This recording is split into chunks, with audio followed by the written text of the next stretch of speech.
Welcome to Sweet Life Beat Life. We hope this video helps. In this video, I will show you how to make cheese vegetable Maggi. First, let's gather our simple ingredients. You will need 1 packet of Maggi noodles, 1 cup of your favorite mixed vegetables, and 2 tablespoons of grated cheese. Don't forget 1 small onion, 1 tomato, and 1 green chili for that extra kick. Also, have 2 cups of water, 1 tablespoon of oil, and the Maggi taste maker ready. This easy method will have you enjoying a delicious meal in no time. Now let's get cooking.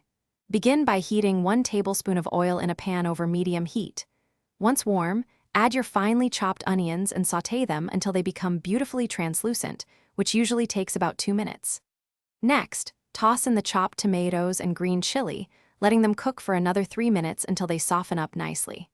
Finally, add your mixed vegetables and stir-fry for about 5 minutes, ensuring they are tender crisp. With our vegetables ready, it's time for the star of the show. Pour 2 cups of water into the pan with your sautéed veggies.